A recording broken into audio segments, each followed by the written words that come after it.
ఈ 16 ఎకరాల భూమికి దాదాపు ఒక 20 మంది ఆ భూమిలో ఉన్నారు. అందులో మా భర్త కంపెనీ కూడా ఒకటి. ఇది మొత్తం ప్రైవేట్ ల్యాండ్ మాది, నువ్వెట్లా కాంపౌండ్ లోపల పెట్టుకుంటావు అని చెప్పి ఒక 9 ఏళ్ళు నడిచినట్టుంది ఈ డిస్ప్యూట్ నాకు తెలిసి. ఇది మా ల్యాండ్ అని వీళ్ళు, కాదని వాళ్ళు.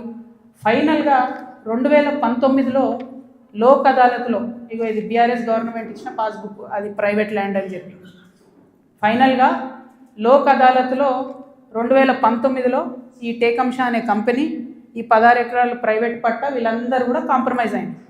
2019లో ఎప్పుడైతే కాంప్రమైజ్ అయినరో ఆనాడే ఆ ల్యాండ్తో నాకు కానీ నా భర్తకు కానీ సంబంధం లేదు. ఆ పట్టేదారుల తరఫున ఉండి కొట్లాడినటువంటి మా భర్త గారు, వాళ్ళ ఫ్రెండ్స్, వాళ్ళ కంపెనీ అందరు కూడా ల్యాండ్ అమ్మేసి బయటకు వచ్చేసారు. ఎప్పుడు? 2019. 2019లో మా హస్బెండ్ బయటకు వచ్చేసిన తర్వాత 2022లో ఫస్ట్ పర్మిషన్, బీఆర్ఎస్ గవర్నమెంట్లో ఫస్ట్ పర్మిషన్ ఇచ్చింది కన్స్ట్రక్షన్కి, 12 ఎకరాల ల్యాండ్కి కన్స్ట్రక్షన్. మరి పట్టా భూమి అయితే ఎందుకు ఇచ్చారు పర్మిషన్? మరి అది గవర్నమెంట్ భూమి అయితే ఎందుకు ఇచ్చారు పర్మిషన్? 19లోనే మా హస్బెండ్ ఎగ్జిట్ అయిపోయింది అక్కడితో. 22లో పర్మిషన్ వచ్చింది ఆ ల్యాండ్కి. మరి ప్రభుత్వ భూమి అయితే ఎట్లా ఇచ్చారు పర్మిషన్? సంతకం పెట్టింది ఎవరు? కేటీ రామారావు గారు. అంటే ఇప్పుడు మాధవరం కృష్ణారావు గారు ఏమంటుండు? కేటీ రామారావు గారు సంతకం పెట్టిండు అంటున్నా. కేటీ రామారావు గారు సంతకం తప్పంటుండా? ప్రభుత్వ భూమిని కేటీఆర్ గారు సంతకం పెట్టి ఇచ్చిండు అంటురా? ఏమంటుండ్రు? ఆ విషయం ప్రజలకు చెప్పాలి ఫస్ట్. ఇప్పుడు నేను ఆరోపణ చేస్తాను ఏంది?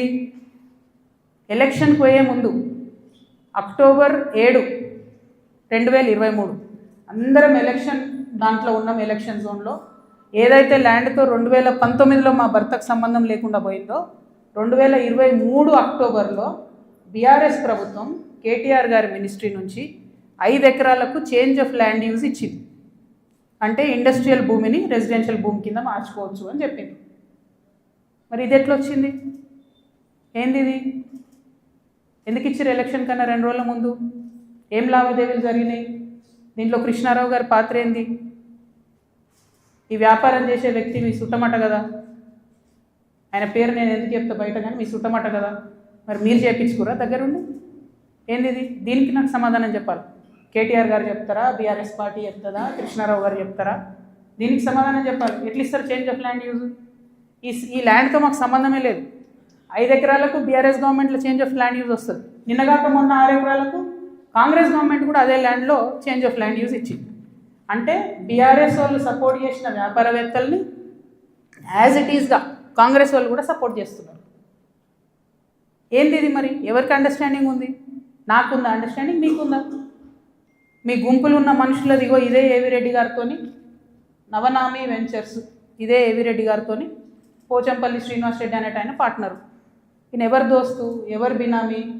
పొద్దుగల్లేస్తే రామన్నతోనే ఉంటాడు, కేటీఆర్ గారితోనే ఉంటాడు ఈయన. ఎవరైనా? మరి మీకున్నాయా సంబంధాలు? నాకున్నాయా? పందెం కోళ్ళ కేసు ఉండే శ్రీనివాస్ రెడ్డి అనేట ఆయన మీద, ఏమైనా చేసిండ్రా? ఆయన ఫామ్ హౌస్లో పందెం కోళ్ళు ఆడించారని అరెస్ట్ అన్నారు, పోలీసులు అన్నారు, ఏదో అన్నారు, చేసిండ్రా? ఎందుకు చేయలేదు మరి? అంటే ఎవరిని కాపాడుతున్నారు? ఎవరికి బంధుత్వాలు ఉన్నాయి? ఏదో ఆడపిల్లను ఊరుకుంటా మీరు తమాషా చేస్తా అనుకుంటారేమో, తోలు తీస్తా ఒక్కొక్కరిది పట్టుకొని చెప్తున్నాను. ఇప్పుడు కృష్ణారావు సంగతి చెప్తే, ఈయన పాపం చిన్నోడు యాక్చువల్లీ, నేను ఎన్నుకుండి ఎవరు ఆడిస్తున్నారు, ఆ గుంటనక్క సంగతి కూడా చెప్తా తర్వాత. కానీ కృష్ణారావు గారు నా మీద మాట్లాడంగానే ఇగో ఇంతమంది, ఇది కూడా పట్టుకోను నాకు 5 బైకి, అది పట్టుకోండి ఒకసారి అది చూపి.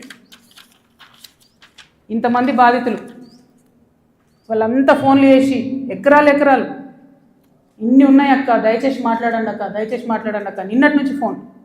ఓ దగ్గర 16 ఎకరాలు, ఓ దగ్గర 400 ఎకరాలు, CS 14 ల్యాండ్స్, మామూలుగా లేదు. ఒక దగ్గర ఎంత ఘోరం అంటే ఆఖరికి హైడ్రా కూడా పోయి కూలగొట్టింది. ఇక ఇంకొకటి క్లియర్గా చెప్తా పట్టు, ప్రణీత్ కన్స్ట్రక్షన్ ఒకటి ఉంది. ఎంత ఘోరం అంటే ఇది, ఇంట్లో కృష్ణారావు గారి అబ్బాయి, నాకు అబ్బాయి పేరు చెప్పడం ఇష్టం లేదు ఎందుకంటే ఆయన పాలిటిక్స్లో లేడు కాబట్టి, కృష్ణారావు గారి కొడుకు ఆయన డైరెక్టర్గా ఉన్నప్పుడు ఈ 70 ఎకరాల వెంచర్, పెద్ద వెంచర్ 70 ఎకరాలు మీకు కనబడుతుంటుంది. మొత్తం విల్లాలు కట్టిరు, ఇది పట్టుకోండి, మొత్తం విల్లాలు కట్టిరు, అన్ని A to Z విల్లాలు కట్టిరు. ఇలా ఎన్ని అలిగేషన్స్ ఉన్నాయంటే, ఇక్కడ నేను ఎల్లో మార్క్ చేసిన రోడ్ మొత్తం గవర్నమెంట్ రోడ్, అది కబ్జా, అది లోపలనే ఉంటుంది, దాని చుట్టూ కాంపౌండ్ వాళ్ళు. ఇక్కడ అసైన్ ల్యాండ్స్ ఉన్నాయి, అది కబ్జా. ఈ మధ్యలో చెరువు ఉంది, ఈ చెరువు 10 ఎకరాలు ఉంది అని చెప్పి 10 ఎకరాల చెరువు ఇది అని చెప్పి ప్రభుత్వం సర్టిఫికేట్ ఇచ్చింది. 2021లో ఇది అఫీషియల్గా రెరాకి ఇచ్చిన డాక్యుమెంట్. నేను మీలాగా ఆగమాగం ఎడ్డెడ్డి మాట్లాడా, దొంగ డాక్యుమెంట్లు చూసి అసలే మాట్లాడా. 2021లో మీ కంపెనీ నుండి మీరు రెరాకి ఇచ్చిన దాంట్లో మా వెంచర్ మధ్యలో ఉన్నటువంటి చెరువు 10 ఎకరాలని మీరు చెప్పారు. అయిపోయిందా? అదే మళ్ళీ 2021లో 2024 వచ్చే వరకు ఏమవుతుందంటే ఆ చెరువు 6 ఎకరాలకు వస్తుంది. అంటే 4 ఎకరాలు ఎవరు మింగిన మధ్యలో? ఇది 6 ఎకరాలని మళ్ళీ అఫీషియల్గా ఇరిగేషన్ డిపార్ట్మెంట్ ఇచ్చింది. ఇప్పుడు ఇంకా ఘోరం ఏంటంటే ఈ మొత్తం 71 ఎకరాల ఈ సామ్రాజ్యంలో చుట్టూ కాంపౌండ్ వాల్ కట్టింది. అంటే ఈ చెరువు యాక్సెస్ ఓన్లీ ఆ విల్లా వాళ్ళకు ఉంటుంది.